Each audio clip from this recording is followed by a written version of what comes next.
Hello. On today's podcast, we are going to talk science and scripture in the same breath. There's a field called epigenetics. It studies how your environment and behavior can flip genes on and off without ever rewriting your DNA. Think of the DNA as piano keys, fixed, unchangeable, but epigenetics as who's playing it and how hard and in what combination. So, your grandma's stress, it might have been playing chopsticks on your nervous system this whole time. Science shows trauma and stress can leave chemical tags on genes that get passed down.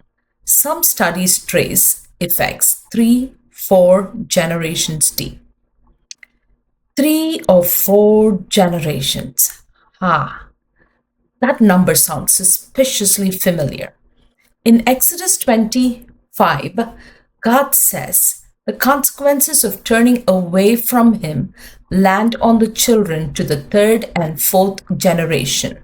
So, God was basically giving a lesson on epigenetics to Moses in 1400 BC. Now, here's the hope part, because doom and gloom DNA talk is not what this podcast is about.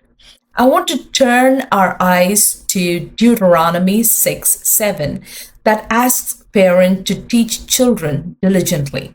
When you sit at home, when you walk outside, when you lie down, when you get up.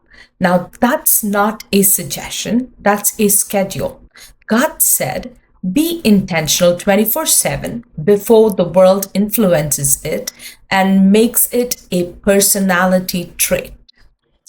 And neuroscience backs this up. Spaced repetition, saying and showing the same values daily, literally strengthens neural pathways in the hippocampus.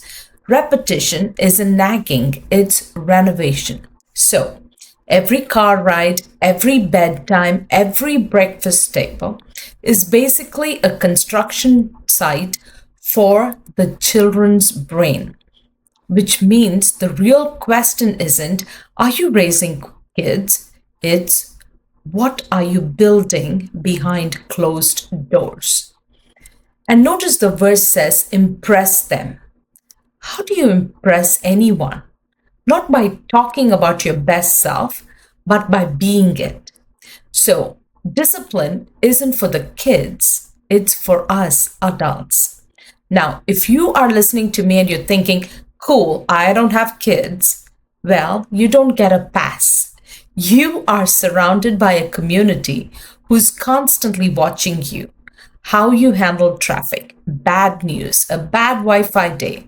You're leaving tags whether you meant to or not. So, the cycle breaking isn't just personal, it's generational math. One faithful life can literally shift the trajectory of a family line biologically and spiritually. So next time someone says, it's just how I was raised, tell them, cool, now go raise it differently on earth as it is in heaven. That's all for today. Go hug your DNA. It's had a rough few centuries.